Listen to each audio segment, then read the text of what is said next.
What about the role of George Washington in the ratification debate?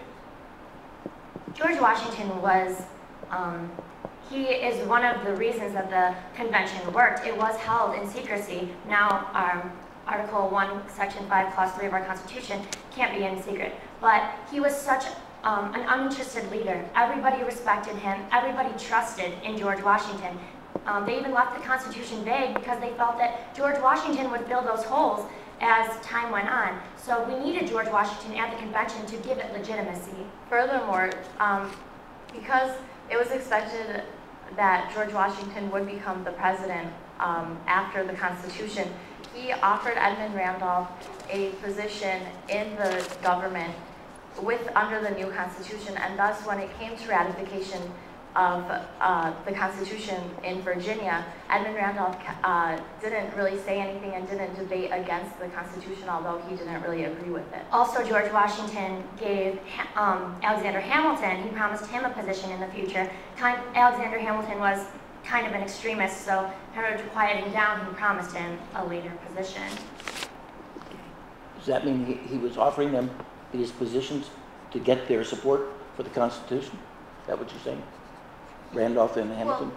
Well, he wanted to not quiet Randolph, but to make sure that he didn't try to debate against the proposed Constitution, so it would be easier to ratify it. Okay. Thank you very much.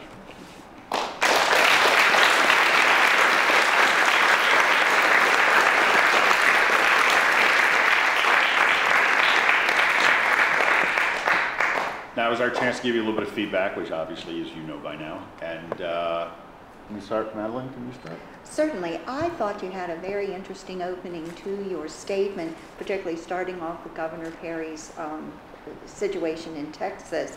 I was fascinated by your references to specific Federalist Papers, including 46, 39, and I was very interested in your responses to the slavery issue. It was something that was debated quite heavily during the convention, and I just enjoyed your spirited responses to our questions. I enjoyed it. I liked your opening statement. I was amused by your reference to New Jersey. We had one other class that had the same reference. They said, gave the vote to women. Nothing given to women. Women took this when the men folk made a mistake in their Constitution. They didn't say freeman, they said inhabitant. And the women jumped on that and took the right to vote if they had the proper qualification. The men took it right back later on when they had another Constitution and put the word freeman in there. So it was no gift of expanding the electorate here. It was merely a mistake that, as I said, the women took advantage of it. Abigail Adams wished the same mistake had been made in the Constitution that her husband wrote in Massachusetts, but it wasn't. I like the reference to that Alexander had to federalism, and it's the wrong name for the party. And when we were talking about pseudonyms here, you had a lot that was right with pseudonyms. There were a couple other things that you could have mentioned with that. Anonymity was important, partly because they had some extracurricular activities that we don't have today, like dueling and caning. And so if you said some nasty things, you got personal, as they often did, you were happy to have that anonymity separating you from a challenge. There were times, however, when there was no anonymity. That is, someone got so used to using a pseudonym, they wanted their authorship to be known. So, for instance, Thomas Paine, when Common Sense was written in January of 1776, there was the thought maybe Adams wrote it, or maybe Franklin wrote it, or maybe Benjamin Rush wrote it. I wrote it, Thomas Paine said, and he wanted that to be known. Everything he wrote after that, he signs Common Sense, basically, because he wants credit for it. And there's some opposition to that. That is the etiquette of anonymity, which was there at the time. was broken when people solidified on one pseudonym for themselves. But the main idea was exactly what you said, that is to get the ideas across and not the personality. That was the primary motivation. And again, Alexander mentioned sometimes these names had a meaning. I mean, they chose Brutus for a reason as their name. They chose Sentinel, etc. They chose Farmer or whatever, an American.